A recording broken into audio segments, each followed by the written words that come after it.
Good day, gentlemen and ladies. Today we are the 8th of November. I just completed my morning chores, and as you can see behind me, I empty my garage. I've got my snowblower, my front bucket.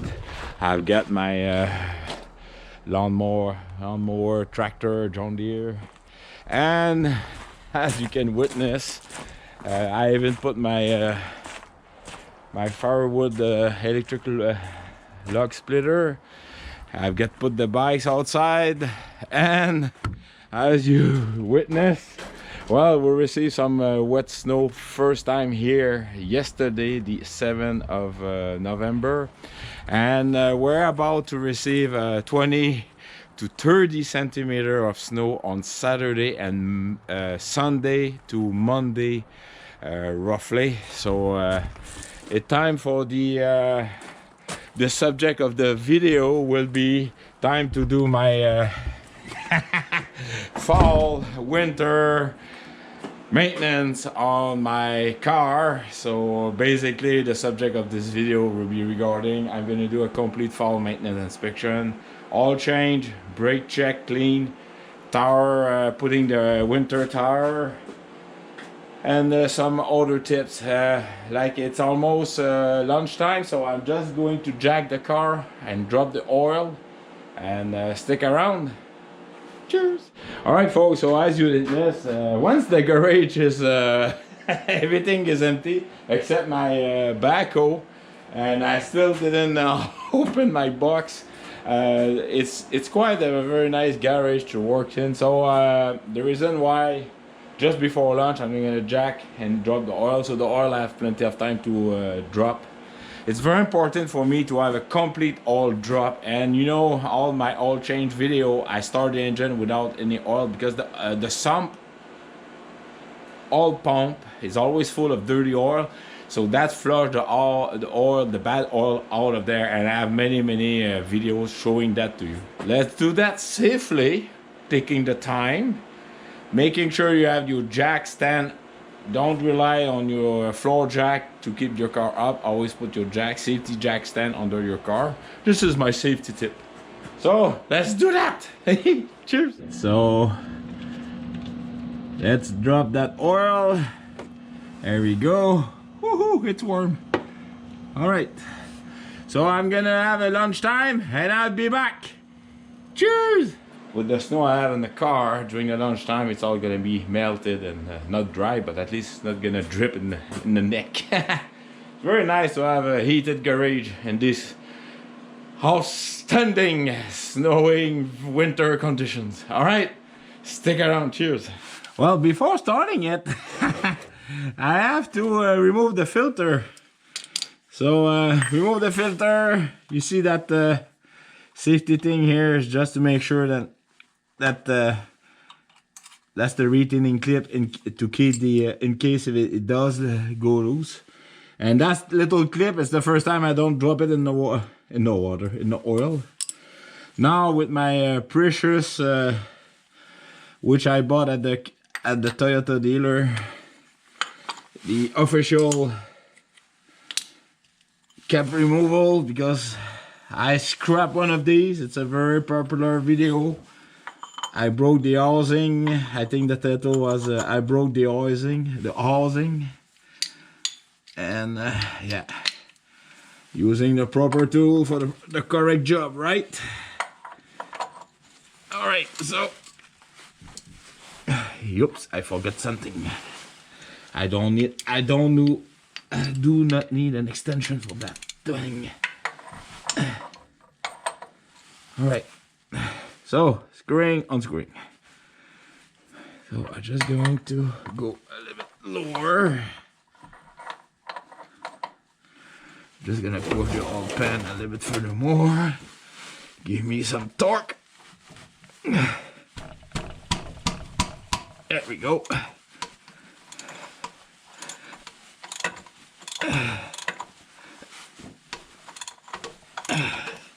Even after 1 hour, the oil is still dripping, so it's kind of important to have the time to let the oil drip. Now, what I'm going to do before that, I'm just gonna move around that tray like so. Perhaps one more time. So, all right.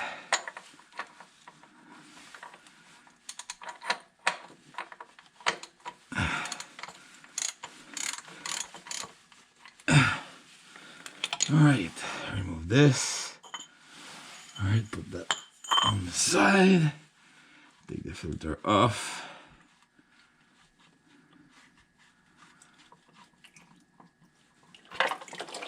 All right.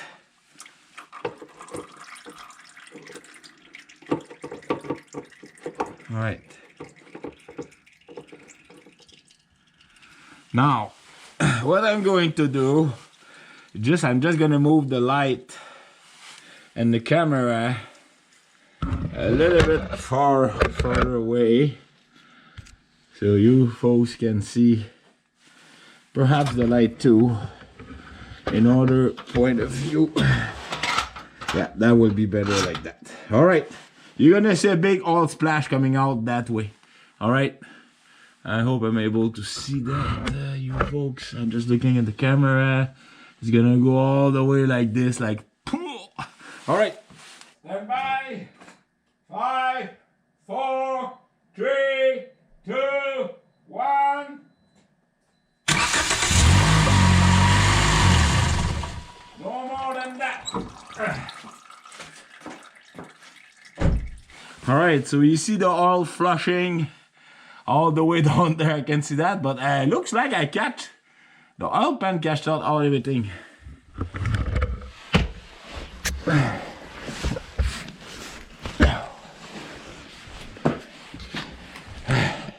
Yeah, I'm all dizzy. All right, folks, so by the time it's gonna finish to drip, I'm gonna bring my winter tire here because they're still in storage mode, and I will bring it here. So stick around. All right, so I just bring the best winter tire in the world, the Nokian. I will have the full name right there as you saw it, and I have 2 videos of them. One of them is very popular. The second one is very popular also. But for me, just to you, these tires I've made roughly 20,000 kilometers. Yeah, between 18 to 20,000 kilometers. And this is a look. All the spikes are all still there. And just to give you a crook, all the little teeth, the little studs. There's the large one, but the one in the middle made of titanium, I think. They're all there. I don't know if you can see that. I did not lose them at all. Now, about the wearing, like the quality of the tire, like I know you folks, you know those little, to let the air out, that if they're still there after 20,000 kilometers, you have a better view like this. You see all the air, right? That's giving you the quality of the rubber, right? If they go fast, that means the rubber is poor quality, and the Kevlar too. They found the right mix of Kevlar and rubber, and they made softer rubber than that, but they don't sell it here in North America. When I was in north of Norway, they had it was no stud, and at -10 I was able to push my finger into that rubber, but that tire was rated, yeah, 20,000 kilometers, I believe. Like after that they were all gone. All right, so yes, definitely very good tire, and this is the 3rd year I'm gonna use them. I always have 2 winters.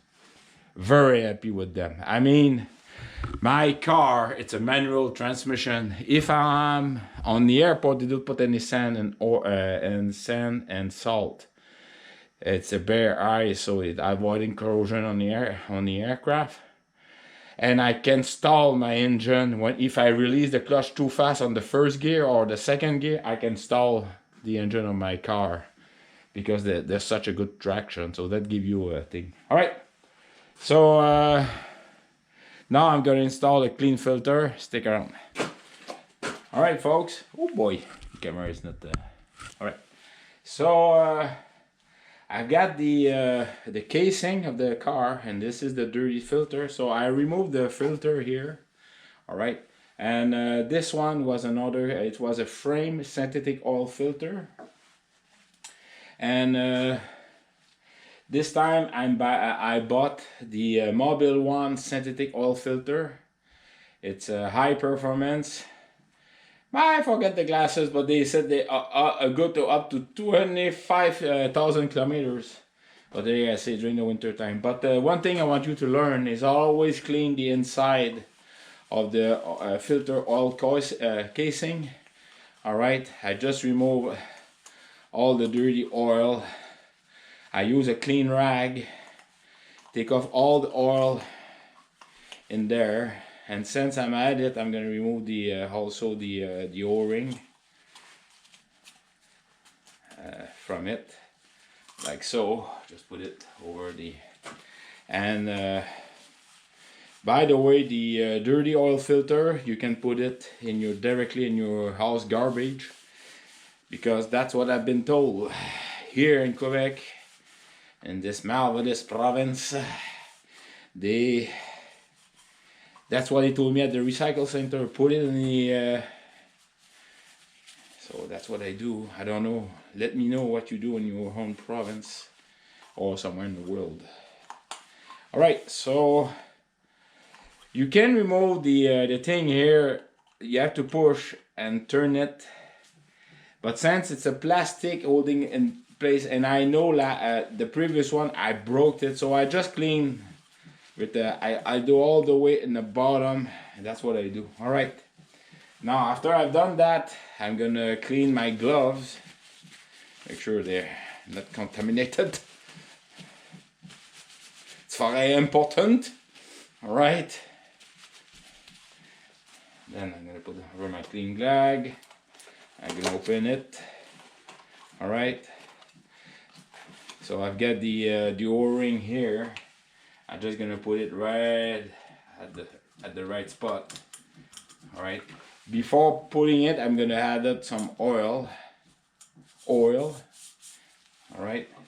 Like I say, this is a different type, but that one I use it, and I just put it like so, right in there, and voila. All right, so we have a clean casing inside, and also a clean filter. All right, so I'm just gonna screw it like that, but do take the time to clean the inside. It's worth it. I mean, like I said, 400,009. I still have a problem with mathematics. Sorry. 490,000, something like that, okay? 409,000. All right, sorry about that. Let's have fun. All right, so I'm gonna show that in there. All right, stick around. All right, so I'm just gonna put some oil all around here, and I'm just putting the like this. And make sure it's not cross-threaded. And sometimes you have to take the time to, yeah, there we go.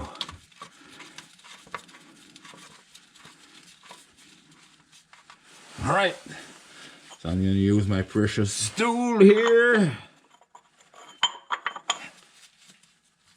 Well installed.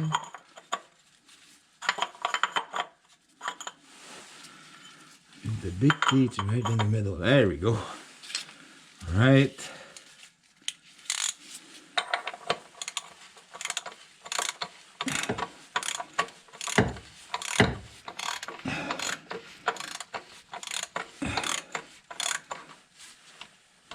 No more than that.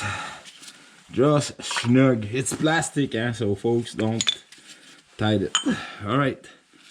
Now, where's that clip? It's right here. And that's the first time that I don't drop that thing in the oil.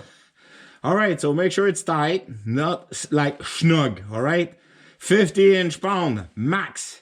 Then the safety pit, then you're in business. Now the oil. I'm just gonna install it like this. and screw like this, and just change my socket right there.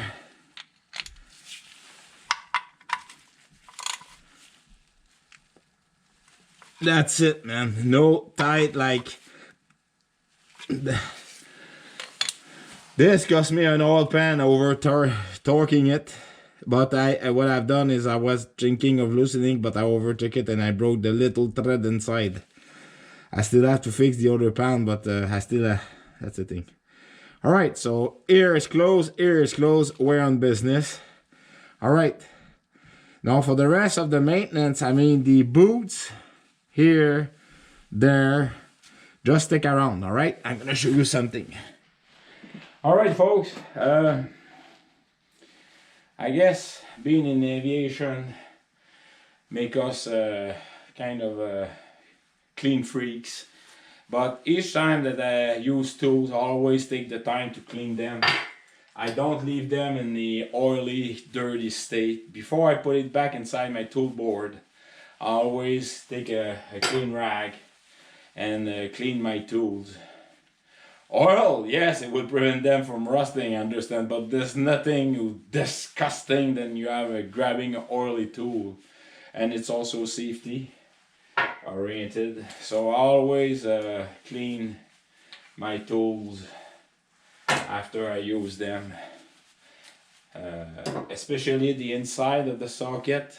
So if it's dirty, the next time you're going to use another socket, it's going to be easier to, there's no sand. Especially this one inside, you see it's dirty, so because the canister, the housing, the plastic housing does collect dust. Now, if you look, I didn't clean the oil pan, right? Because it had some corrosive compound on it, and I didn't want to clean it off. Yes, in the spring I would clean it off because sand, stuff like that. But for the winter, incoming winter, you try to have an oily, greasy car to protect against salt. Because here they put so much salt when it's warmer than minus 14 Celsius, because lower than minus 14 Celsius, I don't know how much is it in Fahrenheit, I will leave it like that, but the salt doesn't work anymore. They put sand. So yeah, they put so much salt, then I don't need to salt my meal, because I can taste it in the air. All right, so stick around. All right, like my good friend Joe was telling me last summer when Marie-Ange, the past summer and Marie-Ange were doing their brake job, do wear your hair protective, all right? Because it does makes a lot of noise, these handguns, and the compressor too.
All right, for my just stand by. The disc brake, I changed it at the beginning of the summer, and the pad, I clean everything, all the boot, I grease them, stuff like that. But one thing I would like to, it's a nice time before winter to use silicone spray. This is the, it's a silicone lubricant, and spray your, just hold on, I'm gonna try to show that to you. But inside here, the boots here, the protective boot of your direction, of your steering, all right, and also your direction. This is the same type of silicone you're going to use to put around your door seal in the case of an ice storm. Ice sticking, that is keeping your door not to open, because when the rubber are filled with silicone, the door doesn't stick. The reason I'm putting that on my running boots, and these are the same cartons, the driving shaft boot, protective boot, since the car, it's a 2013, so it's we're in 2025 and it's still, everything is no cracks, no leaks, and I put silicone every fall for winter. So yeah, all right, so you guys are going to see me doing that. I know I don't have poor light, but basically I don't spray over brakes, huh? So just a little bit like this on each side, under all the boot down there. All right, so the rubber stay flexible under condition. And I will do the under of the car. I didn't do it yet. Now for the before installing, and I don't remember who I was talking to. Before installing your rims, all right, and this is me only. This is right here between the studs of holding the tire. Right here, I just put a small bead, a little tiny bead of grease, right? No more than that. Now, why am I doing that? It's not gonna spray over your brake. I'm just gonna do like this. That's it, no more than that. And the reason why is when I'm gonna put my winter tire, of course, I'm a oil grease crazy guy, but at the spring, the rims ain't gonna stick on the drum. Now these drum, I bought them because they're painted with high quality paint. Even the outside here, I cannot wait to see the after winter how it does. But yeah, it's a very high quality disc brake.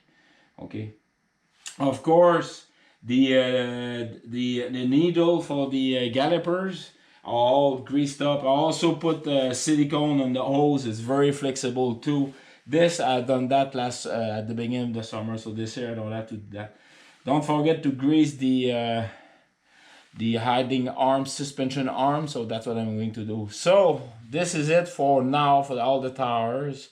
I have many maintenance videos. You see me greasing them, oiling them, stuff like that. But again, it's just a quick reminder about that. So I'm just gonna change all the tires right now and stick around for the rest. All right, I'm about to put the oil, and this year I'm using Castrol Edge full synthetic oil. It's at 32,000 kilometers, but like I say, I change it every at the beginning of the winter, at the beginning of the spring season. So it's for that car, it's a 0W -20. All right, now before doing that, just put the oil filter right there. All right, do make sure, all right, it's a good time to remind yourself, all right, the coolant, what I'm pointing at right now, the coolant there, all right, you need to change the coolant of your car every 5 years. The brake level about the same time too. Every 3 years you should change your brake liquid. .4, .5 or whatever you have, every 5 years change it. All right, the brake with contact with humidity goes corrosive, same as the Prestone. The Prestone preservative liquid start to attack the various type of radiators that you have, either for cooling the engine or getting heat inside your cab. Okay, after that you can also check the battery density level if it's if you can have access. All right, mine, I just changed the battery, it's a brand new battery. Of course, change your air filter. Look inside, you may have a surprise. Like last year, it was packed of those maple little seeds. I had it was not whistles, squirrels it was mouses and, you know, environments. But I guess the many cats, which I don't see anymore. Yes, I forgot to tell you about that.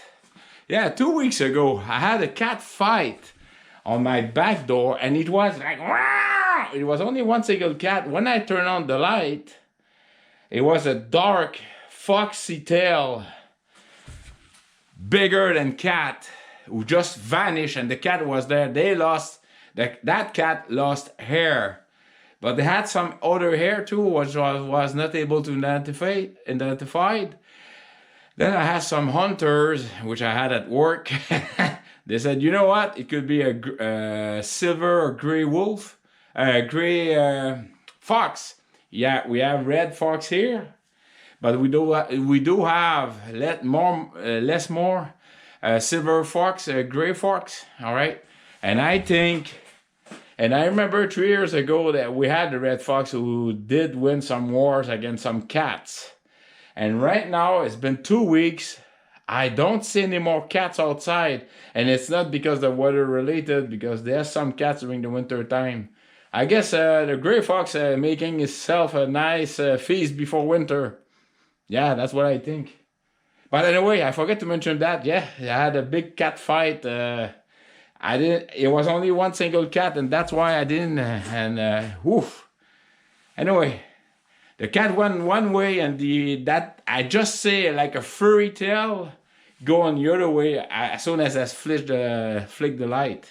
So anyway, now I'm just gonna check the air filter. Don't forget to change it. I did change mine not just before summer. And look at the condition. If it needs, I'm gonna change it. I'm gonna buy at the dealer. All right. So I'm just gonna add some oil. You know how? Just put the oil. Just look at your gauge. All right, stick around. All right, so I just fill up. It was half of on my distance indicator. Between the two dots, it was half. I start the engine, then I shut it down, then you do the final top up. The reason why it's dropping after you start the engine is because the oil filter canister where you put the filter, it does fill up. All right. And of course, I empty the oil pump, the scavenge oil pump, so that's why it does drop further than you folks who don't start the engine when there's no oil. All right, so let's do the top up. And once you do the top up, look under, since you already start the engine pump is pressurized and everything. If you have any leaks coming from either you forget to screw the oil drip pan bolt or the filter. So I need to take my oil, put it in the container before oil disaster spill happen, and then I'm gonna switch my car to change the switch the tire and adjust the rear shoes on the under the drums, brake drums, and yeah, stick around.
put the proper grease for the shoe to move. I just cleaned the dust. It went down. And you don't want it fully free, but it can move. And I don't have my hairs on my, but there's a little bit friction in one spot, but other than that, that's how I adjust the rear brake. So, because if you don't adjust on the Toyota Corolla every 6 months the rear brake, it's the front shoes is gonna take the toll. All right, it's not a flaw, but every 6 months you do need to keep it tight. All right, because 60% to almost 60% of the brake to 70, it's done by the front brake. The rear brake is for stabilizing, but they do need to adjust to take the 30 to 40%. All right, so do that every time you change your tire, and you'll be in business. Everything has been greased here. That's the only thing you have to do. And oh boy, this is a bobby trap catch here. Have many rocks. It's amazing, but thank God they put a lot of plastic and tar there. So I'm just gonna, it's already been greased as you see. This is a drum that I changed. No, I didn't change that one. Has been changed since 2 years. All right, that's why it's a bit rusty, but it's otherwise it's fine. All right, so I'm gonna do the other side, so stick around. Well, it's 3:30. It's almost dark outside, and I just finished. One thing I forgot to mention is do check your tire pressure, each one of them, before you install them or during you install them. But no matter what, check your tire pressure, because of course during the summer temperature fluctuate, rubber flex and stuff like that. So make sure then you do check the tire pressure. So today I must have saved minimum $200. All right, we're talking rear brake adjustment, front brake cleaning, also removing winter tires, putting winter tires, removing summer tire, putting winter tires, all change. Nah, I'd say more than $200. I'd say $300 before taxes, because in Canada here we pay a lot of provincial and federal taxes. The only folks in they're smart enough, it's in Alberta, we only pay federal tax. Hello Roberto. He's the mad driver of Calgary, or Viper 6. Yes, that's the channel name. Yes. Perhaps I'm gonna do vacuum the inside of my car. I'm gonna put some silicone on the rubber, like the silicone spray, and that would be it. So again, folks, thank you very kindly for all your standing support, comment, that share knowledge. My best prayers of folks helping their spouses. I'm talking about Grumpy Workshop here. There's other folks also helping in their community for the veteran, for the incoming 11th of November.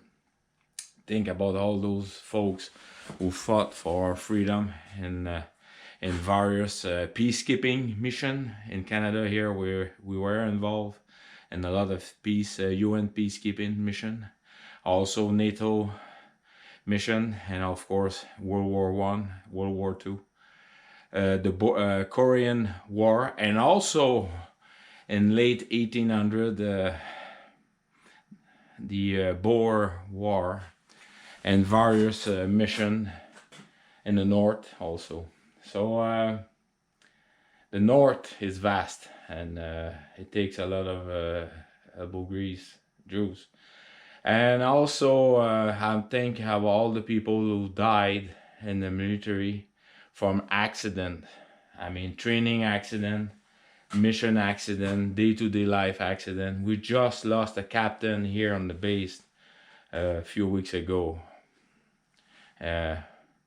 Involve a vehicle, motorcycle accident. So yes, it does happen. So think about these folks too. Yes. All right. So thank you kindly. And remember, folks, yeah, life is very good. Cheers. You know your door hinges. I'm about to lubricate the rubber, but the door hinges, please do use lubricant. This one is WD-40 gel lube, all right, and it's outstanding for winter use. For all the door hinges, what I'm pointing right there, also there, and also that little retaining door, all right.